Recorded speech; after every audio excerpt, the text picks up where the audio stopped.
Hello students, welcome to the class. और आज हम देखते हैं वेक्टर कैलकुलस के अंदर vector differential operator and as well as we define it is what gradient, divergence and curl. ये तीनों बहुत ही इंपॉर्टेंट टॉपिक है वेक्टर कैलकुलस के। यहाँ पे आज मैं आपको पढ़ाने वाला हूँ वेक्टर डिफरेंशियल ऑपरेटर, उसका डेफिनेशन क्या होता है, उसके बाद हम देखेंगे gradient of scalar point function हम कैसे निकालते हैं and what is physical and geometrical interpretation, वो भी हम साथ में देखेंगे। Then divergence of vector point function, इसको हमने डिफाइन किया हुआ है, इसका भी हमने फिजिकल इंटरप्रिटेशन देखा हुआ है, what is it. Then curl of vector point function, इसको हमने डिफाइन किया हुआ है और इन तीनों पे मैंने फिर एग्जांपल लिए हैं, मतलब ग्रेडियंट, डाइवर्जेंस और कर्ल के ऊपर। और लास्ट में हम डिफाइन करेंगे it is what Laplacian operator, because वो डिफाइन होता है वेक्टर डिफरेंशियल ऑपरेटर के ऊपर। चलिए स्टार्ट करते हैं लेक्चर को। तो पहले कुछ डेफिनेशन प्री रिक्विजिट है, उसको हम देख लेते हैं। ये डेफिनेशन मैंने ऑलरेडी डिफाइन की हुई है एक लेक्चर में, बट यहाँ पे मैं रिपीट कर देता हूँ बिकॉज इसका यूज हमको होने वाला है। A scalar point function, what is it? A scalar point function is a function that assigns a real number, that is called a scalar, to each point of some region of a space. Then it is called as a scalar point function. जैसा अगर हम बोलते हैं if to each point x y z of a region R in a space there is assigned a real number that is u, उसको हमने suppose phi से denote कर दिया, then this phi is called as the scalar point function। मतलब एक reason R है, वहां पे हर एक पॉइंट जो है हम उसको स्केलर के रूप में अगर डिफाइन करते हैं, मतलब एक रियल नंबर के रूप में डिफाइन करते हैं, तो उसे हम स्केलर पॉइंट फंक्शन कहेंगे। वैसे हम डिफाइन करते हैं वेक्टर पॉइंट फंक्शन, एकदम सिमिलर पैरेलल लाइन पे है डेफिनेशन। और vector point function is a function that assigns a vector to each point of a some region of a space. और वही हम यहाँ पे डिफाइन करते हैं if to each point x y z of a region in a space there is assigned a vector that is f bar of x y z, then this f bar is called as the vector point function। मतलब किसी reason में हमने vector define कर दिया, मतलब हर एक point के ऊपर, that is our f bar, तो उसे हम कहेंगे it is what vector point function. और इन्हीं डेफिनेशन पे डिपेंड है स्केलर फील्ड और वेक्टर फील्ड। स्केलर फील्ड क्या होता है? A scalar point function defined over the some region is called as scalar field and a vector point function defined over some region is called as vector field। ठीक है, ये definition आपको अभी सामने में लगने वाली है।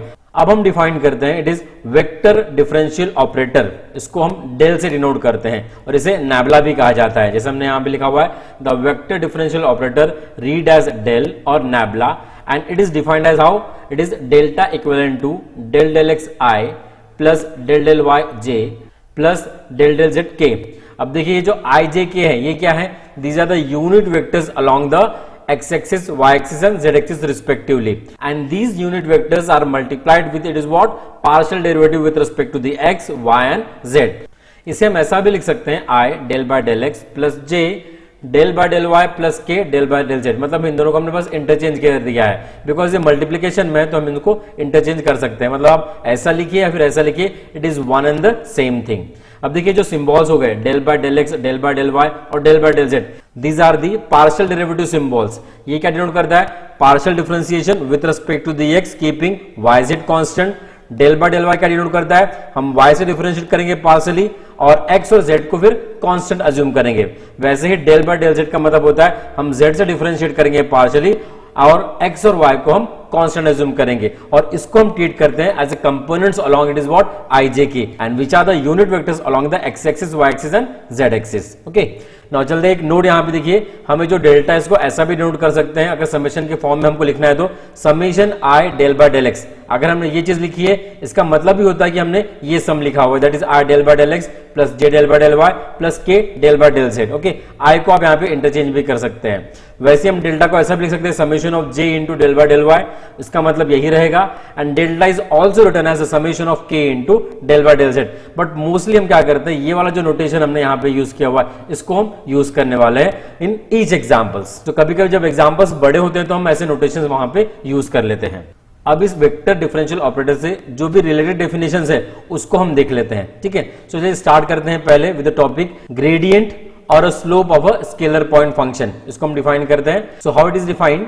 If phi of xyz is a scalar point function and continuously differentiable, then the vector del phi equals to, okay, that will be written as then I del by del x plus j del by del y and plus k del by del z। ये जो delta है ये हमारा हो गया ये वाला quantity, then into हमने क्या किया, इट इज व्हाट phi। यहां पर अब देखिए ये जो फाई हमारा स्केलर पॉइंट फंक्शन है जो हमने अभी डिफाइन किया था, मतलब it is completely scalar quantity we are having, और 3 डायमेंशन में ये सरफेस डिनोट करता है। ओके, अब हम क्या करते हैं, ये जो फाई है इसको हम डिस्ट्रीब्यूट कर देते हैं ये तीनों ऑपरेटर के ऊपर। तो इसको हम कैसे लिख पाएंगे then, i del phi by del x plus J del phi by del Y plus के del phi by del z.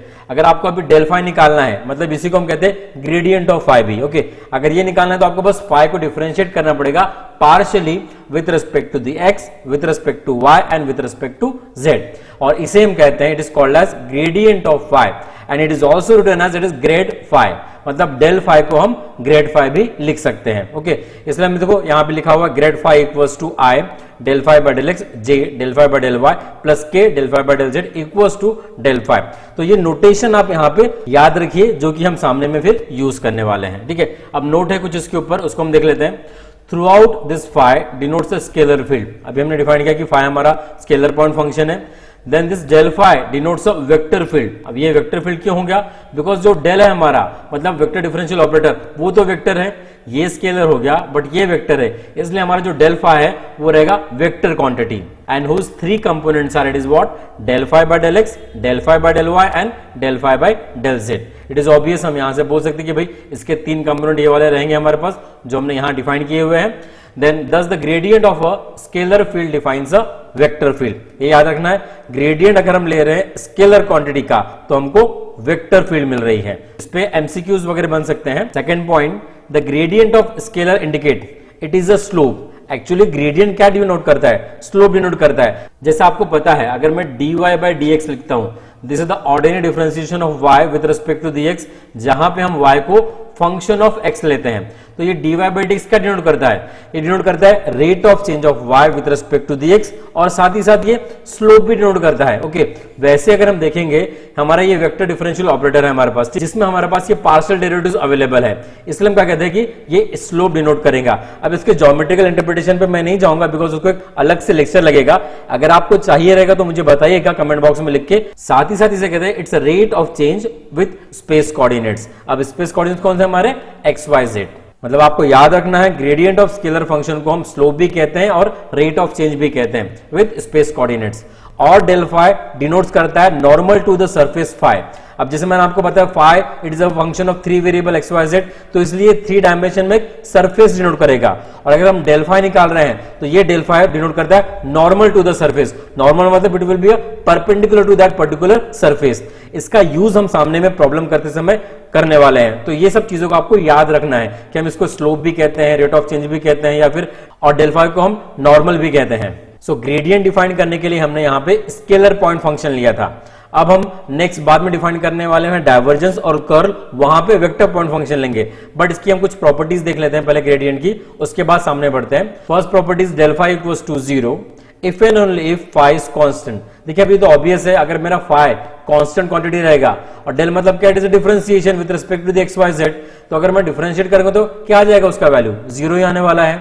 मतलब del phi will be 0 if phi is constant. इसे हम ऐसा भी लिख सकते हैं, grad phi equals to 0 if and only if phi is constant, because del phi को हम ग्रेड फाई लिखते हैं।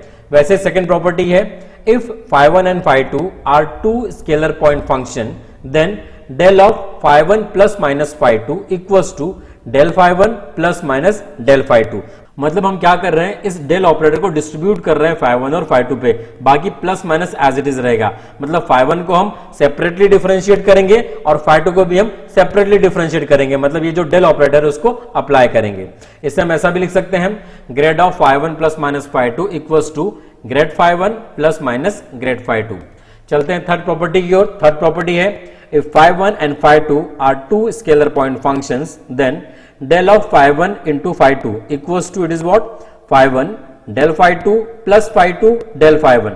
मतलब हमने यहां पे क्या लगाया, प्रोडक्ट रूल ऑफ डिफरेंशिएशन लगाया। जैसे हम दो फंक्शन का डिफरेंशिएशन करते हैं वहां पे हम कैसे करते हैं, first function derivative of second plus second derivative of first, वैसे हमने यहां पे किया हुआ है phi 1 into del phi 2 plus phi 2 del phi 1, जिसे हमने लिखा हुआ है grade of phi 1 phi 2 equals to phi 1 grade of phi 2 plus phi 2 grade of phi 1। Now the fourth property, if phi 1 and phi 2 are 2 scalar point functions then del of phi 1 by phi 2 अब del of phi 1 by phi 2 अगर हम लिखते हैं तो देखिए आपको quotient rule याद आ जाना चाहिए फिर यहाँ पे। वो कैसा रहता है, उसमें लिखते हैं हम denominator derivative of numerator minus numerator derivative of denominator upon the denominator square, और डिनोमिनेटर हमारा 0 नहीं होना चाहिए, बिकॉज अगर ये 0 रहा तो वो 1/0 हो जाएगा, मतलब वो डिफाइंड नहीं रहेगा। उसी को फिर हमने ऐसे लिखा हुआ है del of phi 1 by phi 2 को it is phi 2 del phi 1 minus phi 1 del phi 2 upon phi 2 square, और जिसे हम ऐसा भी लिख सकते हैं grad of phi 1 by phi 2 equals to phi 2 grad phi 1 minus phi 1 grad phi 2 upon it is what phi 2 square, where this phi 2 is not equals to 0। मतलब आपको डिनोमिनेटर से हमेशा स्टार्ट करना है, वो याद रखिए, तो बाद में आप फॉर्मूला इजीली मतलब उसको लिख सकते हो, डिराइव कर सकते हैं। तो ये होगा हमारी प्रॉपर्टीज ऑफ ग्रेडियंट। इसके प्रूफ मैंने यहाँ पे नहीं लिए हैं, अगर आपको प्रूफ चाहिए रहेगा तो मुझे कमेंट बॉक्स में आप लिख के बताइए, मैं इनके प्रूफ भी ले लूंगा, बिकॉज जनरली हम क्या करते हैं, इन प्रॉपर्टीज को अप्लाई करते हैं प्रॉब्लम्स को सॉल्व करने के लिए। चलिए मूव करते हैं सामने में, और हम देखते हैं अभी example on the gradient. Example है if phi of xyz equals to 2x square y cube minus 3y square z cube, मतलब फंक्शन ऑफ 3 वेरिएबल xyz हमको दिया हुआ है, और आपको बोला है फाइंड आउट कीजिए आप del phi at the point 1 minus 1 1। तो हम क्या करेंगे, पहले तो हम डेल फाई निकाल लेंगे और उसके बाद हम 1 माइनस 1 1 पुटअप करेंगे। इसका मतलब हम x को 1 पुटअप करेंगे, y को माइनस 1 और z को 1, बिकॉज ये x y z के कोऑर्डिनेट्स डिनोट करता है। तो चलिए स्टार्ट करते हैं। गिवन फंक्शन को हमने एज इट इज लिख दिया, उसके बाद हम डेल फाई को डिनोट करते हैं। डेल फाई क्या होता है, it is what i into del by del x plus j into del by del Y plus k into del by del z. ये हो गया मेरा डेल इंटू फाई, और फाई क्या है मेरा ये चीज, तो इसको आपने यहां पे लिख दिया हुआ है। अब इस फंक्शन को आप डिस्ट्रीब्यूट कर देंगे ये 3 ऑपरेटर के ऊपर, तो इसे हम कैसा लिख सकते हैं, i del by del x into this function, then plus j del by del y into again this function, then k del by del z into again this function. Okay, अब आपको सिर्फ क्या करना है, पार्शियली डिफरेंशिएट कर लेना है with respect to the x, y और z। नाउ आई सपोज आप पार्शियल डेरिवेटिव से वेरिएबल फैमिलियर है, बिकॉज अगर हम x से डिफरेंशिएट करते हैं तो आपको y और z कांस्टेंट रखने पड़ेंगे। तो देखिए अगर मैं x से डिफरेंशिएट करूंगा यहाँ पे, तो x स्क्वायर का डेरिवेटिव क्या हो जाएगा, it is what 2x, so 2 into 2 is what 4x आ जाएगा, और y क्यूब मेरा कांस्टेंट रहेगा। वैसे फिर y और z कांस्टेंट है, तो ये जो डेरिवेटिव है कंप्लीटली हमारा 0 हो जाएगा। वैसे हम फिर y से डिफरेंशिएट करते हैं, तो ये देखिए ये आ जाएगा 3y स्क्वायर, 3 इंटू 2 मतलब क्या हो जाएगा, इट इज व्हाट 6, तो जाएगा 6x स्क्वायर और y स्क्वायर। हम y से डिफरेंशिएट कर रहे हैं, तो y स्क्वायर का डेरिवेटिव 2y, मतलब ये हो जाएगा 6y z क्यूब, हमारा z क्यूब कांस्टेंट है। वैसे अगर हम z से डिफरेंशिएट करते हैं, तो देखिए x और y कांस्टेंट, तो ये डेरिवेटिव 0, और उसके बाद अगर हम यहां पे डिफरेंशिएट करते हैं z से, तो z क्यूब का differentiation 3z square, 3 into 3 is what 9, तो जाएगा y square and it is what z square. वही क्वांटिटी हमने यहां पे लिखी हुई है, जहां पे आपको ij के एज इट इज लिखना है, और सिर्फ आपको डिफरेंशिएशन कर लेना है x y z से पार्शियली। अब ये आ गया मेरा डेल फाई, बट आपको निकालने के लिए क्या बोला है, डेल फाई निकालिए आप एट दिस पॉइंट 1 माइनस 1 1, तो आप यहाँ पे 1 माइनस 1 1 पुटअप कर देंगे। जैसे अगर हमने पहले क्वांटिटी में 1 माइनस 1 1 पुटअप किया, तो x मेरा 1 हो जाएगा, और माइनस 1 का क्यूब मतलब माइनस हो जाएगा, और ये 1 है मतलब माइनस 4i, ये पहला टर्म आएगा। दूसरे टर्म में भी आप पुटअप कीजिए, x equals to 1, y equals to minus 1, minus 1 का स्क्वायर प्लस 1 होता है, 1 का स्क्वायर 1 होता है, तो ये आ जाएगा 6 यहाँ पे। और उसके बाद आपने y equals to minus 1 put up किया, और यहाँ पे z इक्वल्स टू 1 पुटअप किया, तो हो जाएगा प्लस 6, मतलब 6 प्लस 6 आ जाएगा 12j। और यहां अगर हम पुटअप करते हैं y माइनस 1 का स्क्वायर 1, और z की जगह 1 पुटअप किया, तो मतलब 1 स्क्वायर इज व्हाट 1, तो आ जाएगा minus 9k। So this is the value of del phi at 1 minus 1 and 1। So देखिए it is very simple to find out the gradient of some scalar point function. आपको बस function दिया रहेगा, आपको differentiation कर लेना है। देखिए आपको जरूरी नहीं कि आपको हमेशा फॉर्मूला भी लिखना पड़े, बिकॉज क्या होता है कि अगर आपको गेट एग्जामिनेशन में पूछा हुआ है तो आप कैसे करेंगे, अगर आपको ग्रेडियंट पूछा हुआ है तो आप इसको बस x y z से आप डिफरेंशिएट कर लीजिए और i j k से मल्टीप्लाई कर दीजिए रिस्पेक्टिवली, तो आपको डायरेक्टली डेल फाई आ जाएगा। और अगर पर्टिकुलर पॉइंट पे पूछा हुआ है तो उस पॉइंट को भी आप सब्स्टिट्यूट कर सकते हैं। तो ये हमारा हुआ it is what gradient of scalar point function. ऐसे सिमिलर एग्जांपल मैंने अभी नेक्स्ट स्लाइड में आपको होमवर्क दिए हुए, इसे आप कर लीजिएगा। जैसे आपको फंक्शन दिया हुआ है, आपको बोला डेल फाई निकालिए, आंसर भी मैंने आपको यहाँ पे दिया हुआ है। यहाँ पे आपको फंक्शन दिया हुआ है, पर्टिकुलर पॉइंट आपको निकालना है ग्रेड फाई मतलब डेल फाई, आंसर भी आपको दिया हुआ है। यहां भी देखिए आपको ग्रेड फाई ही निकालना है। और यहां पे एक चीज मैं आपको बस बताऊंगा कि आपको पता है कि आर बार आप कैसे लिखते हैं, x i plus Y j plus Z के, और मॉडुलस ऑफ आर बार मतलब आर वो क्या होता है under root of x square plus y square plus z square, इनका यूज कीजिएगा आप तो आप इजीली ग्रेड फाई निकाल सकते हैं। डिफरेंशिएशन आप डायरेक्टली यहीं से कीजिएगा, बाद में उसको जब सिंप्लीफाई करेंगे तब आपको सिंप्लीफाई करते समय ये आर बार और मॉड आर बार यूज कीजिएगा तो आपको ये आंसर आ जाएगा। नाउ चलिए चलते हैं अभी हम divergence of vector point function के ऊपर। अब देखिए हम डाइवर्जेंस निकाल रहे हैं वेक्टर पॉइंट फंक्शन का, इसके पहले हमने निकाला gradient of scalar point function. तो हम यहाँ पे पहले वेक्टर पॉइंट फंक्शन को डिफाइन करते हैं। सपोज हम बोलते हैं let v bar be any continuously differentiable vector point function, then the divergence of v bar that is written as divergence of v bar or del dot v bar, and it is defined as it is what divergence of v bar equals to del dot v bar equals to, देखिए आपने del को as it is लिख देना है, dot लेना है किसके साथ v bar के साथ। ओके v bar क्या है हमारा, it is what vector point function. अब देखिए ये भी वेक्टर है ये भी वेक्टर है, तो dot product of two vector क्या होता है बताइए, स्केलर होता है कि वेक्टर होता है? यस इट इज स्केलर, मतलब हमारा डाइवर्जेंस हमेशा रहेगा it is what scalar quantity. हमारा ग्रेडियंट ऑफ स्केलर फंक्शन होता है it is what vector quantity, और डाइवर्जेंस ऑफ वेक्टर क्वांटिटी हमारा होता है it is what scalar quantity. इसे हम ऐसे भी लिख सकते हैं del dot V bar equals to I del we bar by del x plus J del we bar by del Y plus के del we bar by del z. मतलब हमने क्या किया, ये वी बार को अंदर ले लिया है और कुछ नहीं, जिसे हम समेशन के फॉर्म में लिखते हैं summation of i del we bar by del x, या फिर समेशन ऑफ जे भी आप लिख सकते हैं del we bar by del y, या फिर summation of k del we bar by del z, it depends on you. और यहां पे हम बोल सकते हैं ऑब्वियसली कि the divergence of vector point function is a scalar point function because dot product of two vector is a scalar quantity. यहां पे हमने देखा definition of divergence of vector point function. Now अभी चलो डाइवर्जेंस को हम देखते हैं कंपोनेंट के फॉर्म में, जिसके लिए एक थ्योरम है। थ्योरम है v bar equals to v1i plus v2j plus v3k, मतलब वी बार को आपने कंपोनेंट के फॉर्म में लिखा हुआ है, एंड हम सपोज करते हैं it is a continuously differentiable vector point function, then divergence of v bar can be written as del v1 by del x plus del v2 by del y plus del v3 by del z। मतलब आपको क्या करना है, complete v bar को differentiate नहीं करना है, मतलब v1 को आप x से डिफरेंशिएट करेंगे, v2 को y से करेंगे और v3 को z से। अब ये क्यों करते हैं हम इसको प्रूव कर लेते हैं, दो लाइन का ही प्रूफ है इसका। डाइवर्जेंस ऑफ v bar हम ऐसे लिखते हैं डेल डॉट v bar, आपने डेल लिख दिया v bar लिख दिया, v bar आप कंपोनेंट के फॉर्म में लिख लिए। अब देखिए हम डॉट प्रोडक्ट ले रहे हैं इसका मतलब क्या होता है कि i डॉट i लेंगे हम, i डॉट i 1 हो जाएगा, i डॉट j 0 हो जाएगा और i डॉट k क्या हो जाएगा 0। ये मैंने ऑलरेडी आपको बताया हुआ वेक्टर अलजेब्रा में, तो इसको आपको ध्यान में रखना है। सो i डॉट i 1 हो गया, मतलब हम v1 का डिफरेंशिएशन x से ले लेंगे, जिसको हमने यहाँ पे लिख दिया del v1 by del x। वैसे अगर हम j डॉट i लेते तो वो 0 होता है, बट j डॉट j क्या हो जाता है 1, इसलिए हमने लिख दिया यहाँ पे del v2 by del y, और j डॉट k क्या हो जाएगा 0।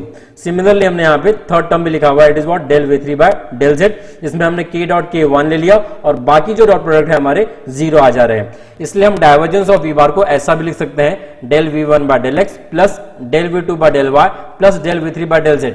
देखिए आप कंफ्यूज मत होइए, अगर आपको ये चीजें याद भी नहीं रहती तो आप सिर्फ डेफिनेशन जो होती है डाइवर्जेंस की ग्रेडियंट की बस उसको याद रखिए, उसके थ्रू भी हम प्रॉब्लम को इजीली सॉल्व कर सकते हैं। ना एक इंपॉर्टेंट डेफिनेशन देखते हैं जो डाइवर्जेंस से रिलेटेड है, दैट इज सोलेनोइडल वेक्टर। तो ये क्या होता है, a vector v bar is said to be the solenoidal if and only if divergence of v bar equals to 0। मतलब अगर डेल डॉट v बार 0 आता है तब हम v बार को हम सोलेनोइडल वेक्टर कहते हैं। So it is a definition you just remember. Solenoidal vector का मैंने सामने में एग्जांपल भी लिया हुआ है, उसे भी हम सिर्फ सामने में देखते हैं। कुछ नोट है उसको हम देख लेते हैं डाइवर्जेंस से रिलेटेड कि ये फिजिकली और ज्योमेट्रिकली क्या रिप्रेजेंट करता है। तो पहले तो हम देख लेते हैं ये वाला पहला point, if a bar is a constant vector then divergence of a bar that will be the 0। अभी कैसे 0 आएगा, देखिए हम अगर डाइवर्जेंस ले रहे हैं तो मैंने आपको बताया कि हम क्या ले रहे हैं, इट इज व्हाट डेरिवेटिव ले रहे हैं, और अगर a बार मेरा कांस्टेंट है तो डेरिवेटिव ऑफ कांस्टेंट हम क्या हो जाएगा, इट इज व्हाट 0। ये तो ऑब्वियस ही है, ठीक है, तो इसे आप याद रखिए। नाउ सेकंड पॉइंट क्या है हमारा, the divergence measures how much a vector field spread out और diverge from a given point. A point at which the flux is outgoing has positive divergence and is often called as a source of the field। देखिए divergence का मतलब क्या होता है कि हमारा जो एक लिक्विड है समझो वो फ्लो हो रहा है, यहाँ पे फ्लक्स बोला हुआ है। फ्लक्स का मतलब क्या होता है, एक्शन ऑफ फ्लोइंग या अदरवाइज प्रोसेस ऑफ फ्लोइंग हम उसे कहते हैं फ्लक्स का मतलब। तो वो कैसा डाइवर्ज हो रहा है, मतलब किस तरह से निकल रहा है। जैसे अगर मैं लिक्विड बोलूंगा कि मैंने एक सोर्स लिया हूं और वहां से लिक्विड इस तरह से निकल रहा है इस डायरेक्शन में, तो मतलब स्प्रेड आउट हो रहा है, इसे ही हम कहते हैं डाइवर्जेंस। और अगर डाइवर्जेंस हमारा आउटगोइंग है, मतलब फ्लक्स हमारा आउटगोइंग है, then it is called as the positive divergence. और इसे हम ऑफन क्या कहते हैं, इट इज व्हाट, सोर्स। वैसे ही a point at which the flux is directed inward has the negative divergence and is often called as the sink of the field. मानो मेरे पास एक पॉइंट है, यहां पे एक्चुअली जो डाइवर्जेंस का डायरेक्शन है वो इनवर्ड है। अगर इनवर्ड है तो अब हम उसे कहते हैं it is what, negative divergence यहां पे, और इस पॉइंट को फिर हम कहेंगे it is what, sink.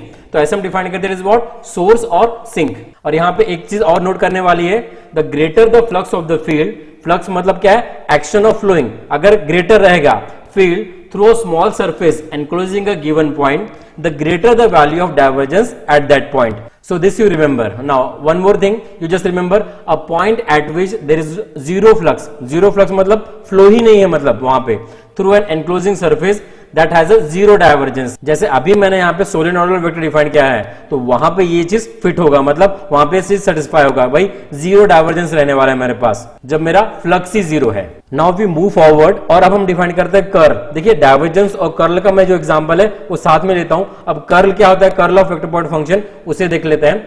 Curl को हम रोटेशन भी कहते हैं, कर्ल और rotation of vector point function.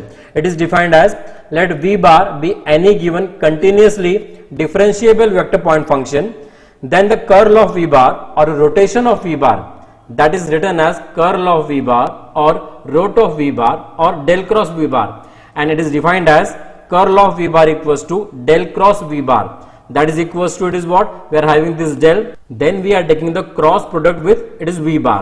Okay तो इसे हम क्या डिफाइन करते हैं, कर्ल ऑफ वी बार। तो आप रिकॉल कीजिए यहाँ पे डाइवर्जेंस का डेफिनेशन, डाइवर्जेंस में हमने क्या किया था, डॉट प्रोडक्ट लिया था, और कर्ल में हमने क्या कर दिया, क्रॉस प्रोडक्ट को ले लिया है। मतलब जो हमारे पास डेल ऑपरेटर है, मतलब वेक्टर डिफरेंशियल ऑपरेटर है, उसके साथ जितनी भी मैक्सिमम पॉसिबिलिटी आती है वो हम यहाँ पे चेक कर रहे हैं। मतलब एक बार हम डॉट ले लिए वेक्टर पॉइंट फंक्शन के साथ, एक बार क्रॉस ले लिया, और फिर एक बार हमने स्केलर पॉइंट फंक्शन के साथ इसको मल्टीप्लाई कर दिया। और देखिए हम कैसे लिख सकते हैं, curl of we bar equals to I cross del we by del x plus J cross del we by del Y plus K cross del we by it is del Z. इसको हम ऐसा लिख सकते हैं, but generally calculate करते समय हमको इसको कंपोनेंट के फॉर्म में ही कैलकुलेट करना पड़ेगा, बिकॉज हम अगर क्रॉस प्रोडक्ट ले रहे हैं इसका मतलब हम क्या निकाल रहे हैं, डिटरमिनेंट का वैल्यू।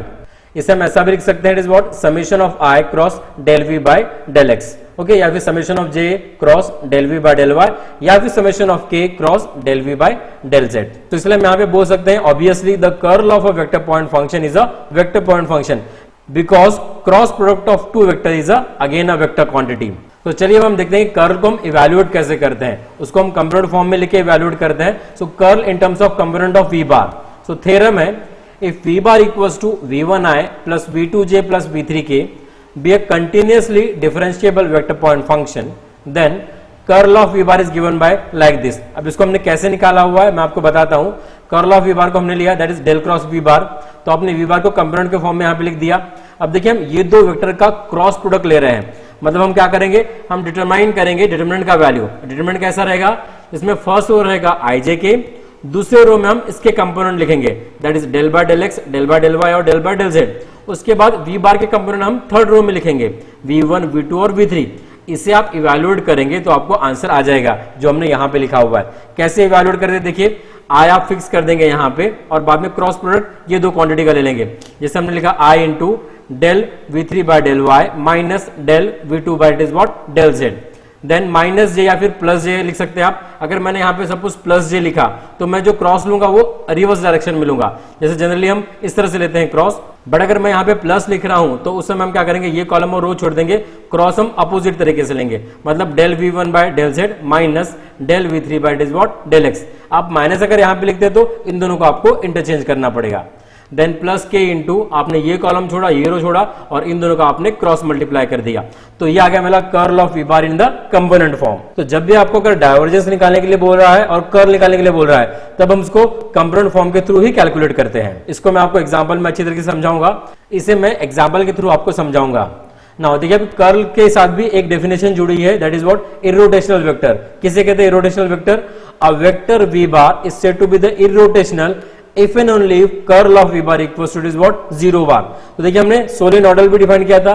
सोलेनोइडल में हमने क्या डिफाइन किया था, अगर डाइवर्जेंस ऑफ v बार अगर 0 होता है तो हम v बार को कहते हैं it is what, solenoidal vector. और यहां पे हम क्या डिफाइन कर रहे हैं, अगर कर्ल ऑफ v बार हमारा 0 बार है, then we say that v bar is the irrotational vector. तो आप इस डेफिनेशन के थ्रू बहुत सारी चीजें इंटरप्रेट कर सकते हैं।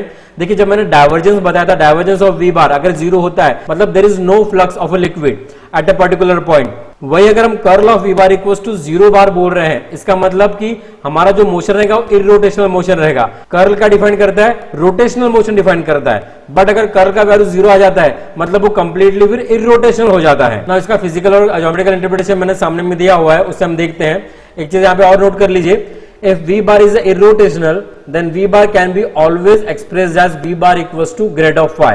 मतलब हम उस वेक्टर पॉइंट फंक्शन को ऐसा लिख सकते हैं, gradient of some scalar point function, अगर वो इरोटेशनल होता है। अब ऐसा क्यों होता है, देखिए डेल क्रॉस वी बार अगर मैंने जीरो बार लिखा और मुझे पता है अगर मैं डेल क्रॉस फाई लेता हूं और वो भी जीरो बार आता है। जीरो बार क्यों आता है, देखिए डेल क्रॉस फाई अगर हम लेते हैं तो यहां पे हम दो बार डिफरेंशिएट करते हैं फंक्शन फाई को, और अगर हम दो बार किसी फंक्शन को डिफरेंशिएट करते हैं तब उस समय डेरिवेटिव जीरो आ जाता है। तो इसलिए ये वैल्यू भी हमारी क्या आ जाती है, जीरो बार। इसको आप इवैल्यूएट कर सकते हैं डिटरमिनेंट के थ्रू, आप चेक कर सकते हैं। मतलब ये क्वांटिटी भी जीरो बार आती है और ये क्वांटिटी भी जीरो बार है। अब इन दोनों से हम इंटरप्रेट कर सकते हैं कि हमारा जो वी बार है वो क्या रहेगा, it is what, del phi. मतलब जब भी हमारा वेक्टर इरोटेशनल रहेगा तब हम वी बार को डेल फाई लिख सकते हैं। ये हमने यहां से निकाला हुआ है, जिसका यूज हम मैक्सिमम एग्जांपल में करने वाले हैं। और ऐसे एग्जांपल यूनिवर्सिटी में आते ही है जहां पे आपको प्रूव करना पड़ता है कि भाई जो वेक्टर है वो इरोटेशनल है, और उसके बाद आपको स्केलर पोटेंशियल या फिर स्केलर फंक्शन निकाल के बताना पड़ता है। तो उस समय हम ये कंसेप्ट यूज करते हैं, दैट इज वी बार को हम लेते हैं इज व्हाट, डेल फाई। तो चलिए देखते हैं note number 1। It is very convenient to remember the value of curl of v bar in the determinant form। मतलब जब भी हमको कर्ल ऑफ वी बार निकालना है तो याद रखिए आपको क्या निकालना पड़ेगा, डिटरमिनेंट निकालना पड़ेगा। Note number 2, it is evident from the above result that the components of curl of v bar along the coordinate axis are del v3 by del y minus del v2 by del z, del v1 by del z minus del v3 by del x, del v2 by del x minus del v1 by del y। अभी मैंने आपको निकाल के बताया था, ठीक है, यहाँ पे जब हमने कंपोनेंट फॉर्म में कर्ल को निकाला हुआ था तो ये हमारे क्या हो जाएगा, component along it is what, I J K respectively. और यहाँ पे हम वी बार को लेते हैं it is what, v1i plus v2j plus it is what, v3 k. तो नोट नंबर 3 है, if a bar is a constant vector then curl of a bar हो जाएगा जीरो बार। अब जीरो बार का मतलब क्या होता है, it is what, 0i plus 0j plus 0k। उसका मतलब वैसे जीरो ही होता है, तो आप जीरो बार भी लिख सकते हैं या अदरवाइज जीरो भी लिख सकते हैं, इट्स अप टू यू। अब मैंने जीरो बार इसलिए लिखा हुआ है because curl of a vector point function is always a vector quantity. Note number 4, the curl is the vector value derivative of a vector function. ये तो अभी हमने देखा। Its operation can be geometrically interpreted as the rotation of the field about a point. मतलब curl of a vector we bar क्या denote करता है, rotation of the field about a point. जैसे हमने डाइवर्जेंस में देखा था, एट अ पर्टिकुलर पॉइंट किस तरह से जो फ्लूइड होता है वो एक तो डाइवर्ज होगा आउटवर्ड या फिर डाइवर्ज होगा इनवर्ड। वैसे ही जो हमारा कर्ल होता है वो क्या डिफाइन करता है, rotation of a field about a point. उसे हमने दूसरे लैंग्वेज में ऐसे लिखा हुआ है यहाँ पे, the curl of a vector field measures the tendency for the vector field to swirl around, या मतलब rotate around, and that is written as the curl is a vector operator that describes the infinite symbol circulation. मतलब बहुत ही small circulation define करता है, मतलब rotation define करता है of a vector field in 3 dimensional Euclidean space. So about curl आपको ये चीजें याद रखनी है कि भाई ज्योमेट्रिकल इंटरप्रिटेशन और फिजिकल इंटरप्रिटेशन क्या होते हैं, ग्रेडियंट के, डाइवर्जेंस के और कर्ल के, बिकॉज वो बहुत ही इंपॉर्टेंट है। और बाद में ये तीनों क्वांटिटी का यूज करके फिर हमने 3 मेन थ्योरम डिफाइन किए हैं वेक्टर कैलकुलस के, that is Green's theorem, divergence theorem and Stokes theorem. उस पर के क्वेश्चन एग्जामिनेशन में जनरली आते रहते हैं। तो आपको अगर ज्योमेट्रिकल इंटरप्रिटेशन और फिजिकल इंटरप्रिटेशन अगर समझना है और उसका वीडियो चाहिए तो मुझे कमेंट बॉक्स में लिख के बताइएगा, मैं आपके लिए वो वीडियो बना दूंगा फिर। तो चलिए एग्जांपल देखते हैं। Find the divergence and the curl of vector we bar which is given here and at the point 2 -1 1 पे निकालना है। मतलब आप इस पर्टिकुलर वेक्टर पॉइंट फंक्शन का डाइवर्जेंस भी निकालोगे और कर्ल भी निकालेंगे। तो 1 बाय 1 हम देखते हैं चीजों को। तो पहले तो आपको वी बार लिख लेना है यहाँ पे। पहले हम निकालते हैं suppose divergence, that is del dot V bar. तो आपने डेल लिख दिया और डॉट लिया वी बार के साथ। अब आपको मैं बताया कि आई डॉट आई 1 हो जाएगा, जे डॉट जे 1 हो जाएगा और के डॉट के 1 हो जाएगा। तो रिस्पेक्टिव आई जे के जो कोएफिशिएंट्स है उसको हम डिफरेंशिएट कर देंगे एक्स वाई जेड से। तो एक्स से हम डिफरेंशिएट करते हैं पार्शियली, तो एक्स का डेरिवेटिव 1 हो जाएगा, यहाँ पे आ जाएगा वाई जेड। वाई से करते हैं डिफरेंशिएशन, वाई का डेरिवेटिव 1, 3x स्क्वायर आ जाएगा, और अगर z से करते हैं तो हो जाएगा इट इज व्हाट 2z, मतलब 2xz लिख सकते हैं हम इसको, और यहाँ पे z का डेरिवेटिव 1 मतलब ये आ जाएगा y स्क्वायर। ये आ गया मेरा क्या, divergence of a vector point function which is a scalar quantity. अब इस स्केलर क्वांटिटी को आपको वैल्यू निकालना है एट 2, -1 एंड 1, तो आपने x 2 पुटअप कर देना है, y -1 और z 1, बस आपको यहां सब्स्टिट्यूट कर देना है और उसको इवैल्यूएट कर देना है, तो आंसर आ जाता है हमारा इट इज व्हाट 14। वो आप इजीली निकाल सकते हैं, it is not a tough job. तो इस तरह से हम निकालते हैं divergence of a vector point function. अब हम निकालते हैं सपोज कर्ल, इसका कर्ल निकालने के लिए आपको मैंने बताया था कि आपको क्या करना पड़ेगा, डिटरमिनेंट निकालना पड़ेगा। तो डेल क्रॉस वी बार को हमने यहाँ पे कंसिडर किया हुआ है, ये मेरा डेल हो गया, क्रॉस प्रोडक्ट इसके साथ, मतलब हम इसको पहले डिटरमिनेंट के फॉर्म में लिखेंगे। पहला रो रहेगा ij के, दूसरे रो में हम component of it is what ij के लिखेंगे, that is del by del x, del by del y और डेल बाय डेल जेड, मतलब पहले वेक्टर के कंपोनेंट। बाद में दूसरे वेक्टर के component it is what x y z, 3x square y, then x z square minus y square z. अब आप इस डिटरमिनेंट को इवैल्यूएट कर लीजिए, बहुत सिंपल है इवैल्यूएट करना। आई एज इट इज रखा, इन दोनों का आपने क्रॉस मल्टीप्लिकेशन कर दिया विद सब्ट्रैक्शन साइन, बाद में मैंने माइनस जे यहाँ पे लिखा, उसके बाद इन दोनों का आपने क्रॉस मल्टीप्लाई कर दिया जिसे हमने यहाँ पे लिख दिया, देन आपने के लिखा, ये कॉलम ये रो छोड़ा, और बाद में इन दोनों का आपने क्रॉस मल्टीप्लिकेशन कर दिया। बस आपको यहाँ पे डिफरेंशिएशन ले लेना है with respect to the x y z partially. पहले हम y से डिफरेंशिएट करते हैं, y से डिफरेंशिएट किया तो ये क्वांटिटी 0, यहाँ पे आ जाएगा इट इज व्हाट 2y, तो जाएगा -2yz, ओके। उसके बाद z से करते हैं हम, x और y तो कांस्टेंट है, डेरिवेटिव आ जाएगा 0, यहाँ पे x से करेंगे तो z स्क्वायर आ जाएगा, ये डेरिवेटिव 0, उसके बाद यहाँ पे z से करेंगे तो xy आ जाएगा सिर्फ, बिकॉज z का डेरिवेटिव 1। वैसे फिर आप यहाँ पे x से डिफरेंशिएट करेंगे तो x के स्क्वायर का डेरिवेटिव आ जाएगा 2x, मतलब 6xy आ जाएगा यहाँ पे, और यहाँ पे अगर y से करते डिफरेंशिएशन तो y का डेरिवेटिव 1 क्या आ जाएगा, इट इज व्हाट xz। तो ये मेरा कर्ल ऑफ वी बार आ गया, जिसे आप सिंप्लीफाई करके लिख सकते हैं, या अदरवाइज आप डायरेक्टली भी इस कर्ल ऑफ वी बार का वैल्यू 2 -1 1 पे निकाल सकते हैं, जहां पे आपको x को 2 पुट अप करना पड़ेगा, y को -1 और z को 1। अब इसे आप इवैल्यूएट कर लीजिए, ये मेरा वेक्टर फंक्शन रहेगा, बिकॉज यहाँ पे ij के एज इट इज रहेंगे। इसे आपने इवैल्यूएट किया तो हमें क्वांटिटी मिलती है 2y -3j -14k, which is a vector quantity. So this is our del cross v bar at the point 2 -1 1। तो आई सपोज आपको इन एग्जांपल से क्लियर हुआ किस तरह से हम gradient of scalar point function निकालते हैं, divergence of vector point function निकालते हैं और curl of vector point function निकालते हैं। मैंने एक एग्जांपल यहाँ पे और लिया हुआ है, उसे भी हम देख लेते हैं। Determine the constant a so that the vector is solenoidal, मतलब आपको अभी कांस्टेंट a निकालना है कि जहां पे ये वेक्टर मेरा सोलेनोइडल रहेगा। तो आपको सोलेनोइडल की डेफिनेशन पता है क्या होती है, जिसमें डाइवर्जेंस ऑफ v बार हम क्या लिखते हैं, इट इज व्हाट 0 लिखते हैं। तो यहाँ पे डेल डॉट v बार हम निकालने वाले हैं, ये हमने डेल लिख दिया, ये लिख दिया v बार और इक्वल्स टू 0। अब देखिए डॉट प्रोडक्ट ले रहे हैं आप, i dot i1 j dot j1 k dot k1, तो आपको ये क्वांटिटी मिल जाएगी। अब आप डिफरेंशिएट कर लीजिए, x से डिफरेंशिएट किया तो ये 1, 3y का 0, y से किया तो ये 1, 2z का 0, और z से किया तो इट इज व्हाट 0, और ये हो जाएगा a, तो it is what 1 + 1 + a equals to 0। अब देखिए a का वैल्यू आप इजीली बता सकते हैं, ये हो जाएगा -2, मतलब अगर मेरा ये वेक्टर सोलेनोइडल रहता है तब हम बोलेंगे कि a इक्वल्स टू -2 रहेगा, मतलब अगर पर्टिकुलर पॉइंट पे there is no flow of the liquid, that time the value of a is what -2। सो इस तरह से हम एग्जांपल सॉल्व करते हैं कर्ल, डाइवर्जेंस और ग्रेडियंट के ऊपर। अब मैंने कुछ क्वेश्चन आपको प्रैक्टिस के लिए दिए हुए हैं, उससे आप देख लीजिए। यहाँ पे आपको डाइवर्जेंस निकालने के लिए बोला हुआ है, 2 फंक्शन का आंसर भी मैंने दिया हुआ है। यहाँ पे कर्ल निकालना है आपको 2 फंक्शन का, और लास्ट में आपको जो सिमिलर एग्जांपल है ये वाला था सोलेनोइडल का, वैसे आपको दिया हुआ है a का वैल्यू यहाँ पे 3 आता है। ये तीनों एग्जांपल आप कर लीजिएगा। ऐसे छोटे मोटे क्वेश्चन एग्जामिनेशन में आ जाते हैं, गेट एग्जामिनेशन में आ जाते हैं, अदरवाइज कोई भी कॉम्पिटिटिव एग्जामिनेशन में, तो इसको आप अच्छे से याद रखिए, डेफिनेशन ऑफ कर्ल, डाइवर्जेंस और ग्रेडियंट की। अब हम एक लास्ट टॉपिक देख लेते हैं एकदम शॉर्ट में, that is the Laplacian operator delta square क्या होता है। डेफिनेशन क्या है, the Laplacian operator delta square is defined as it is delta square equivalent to del dot del. देखिए अगर हम ऑपरेटर से डील करते हैं ना तो हम इक्विवेलेंट का साइन डालते हैं हमेशा, याद रखिए, और अगर हम इसको फंक्शन से मल्टीप्लाई कर देते हैं तो वो फिर इक्वल टू साइन हो जाता है।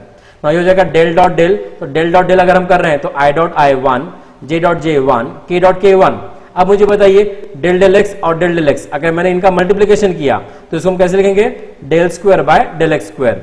वैसे भी हम डेल बाय डेल वाई और डेल बाय डेल वाई इसका मल्टीप्लिकेशन कैसे लिखेंगे, del square by del y square, and वैसे हम लिखेंगे del square by del z square. तो ये हो गया मेरा डेल्टा स्क्वायर, इसे हम कहते हैं Laplacian operator, that is delta square.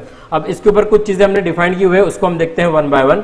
अब यहाँ पे एक चीज नोट कीजिए, delta square it is a scalar differential operator although the delta is a vector operator. Okay, delta आपको पता है it is a vector operator है, बट डेल्टा स्क्वायर में आईजे की नहीं है, मतलब ये हमारा हो गया scalar differential operator and it can be operated on a scalar as well as on a vector point function, मतलब दोनों पे हम इसको ऑपरेट कर सकते हैं. जैसे अगर हम स्केलर पॉइंट फंक्शन लेते हैं, suppose let v be a scalar point function, then delta square v हम कैसे लिखेंगे, delta square v by del x square plus delta square v by del y square plus delta square v by del z square. इसका मतलब क्या है, v को हम दो बार डिफरेंशिएट कर रहे हैं x से पार्शियली, v को हम दो बार y से कर रहे हैं पार्शियल डिफरेंशिएट, और बाद में v को हम दो बार डिफरेंशिएट कर रहे हैं z से पार्शियली. तो अगर मेरा स्केलर पॉइंट फंक्शन के लिए and it will B a scalar quantity.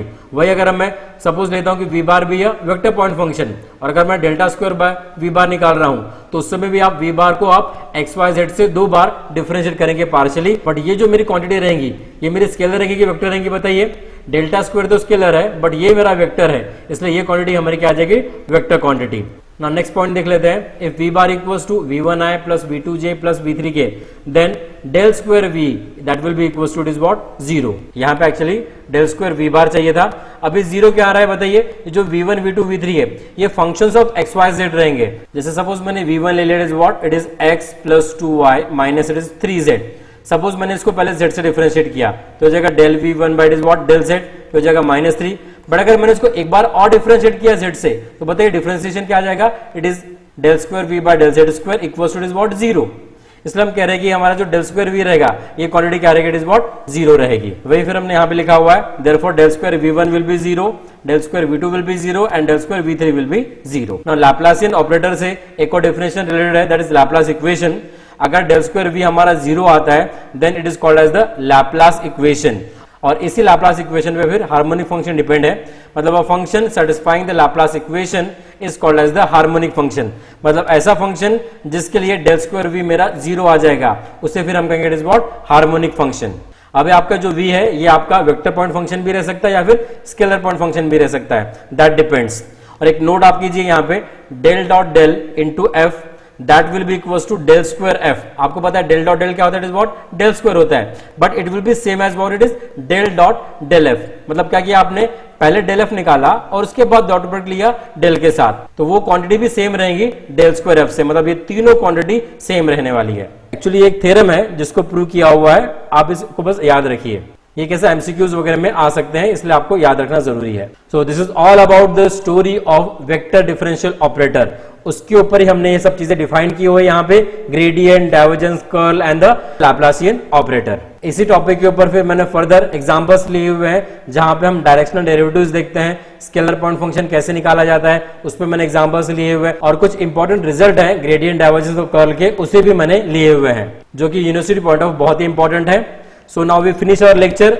और अगर आपको कोई दिक्कत होगी तो कमेंट बॉक्स में मुझे लिख के जरूर बताइए. एंड एट लास्ट आई से thank you so much for watching this video. हंसते रहिए, मुस्कुराते रहिए और मैथमेटिक्स का नॉलेज एनहांस करते रहिए मैथमेटिक्स गणित संग्रह के साथ. Thank you so much.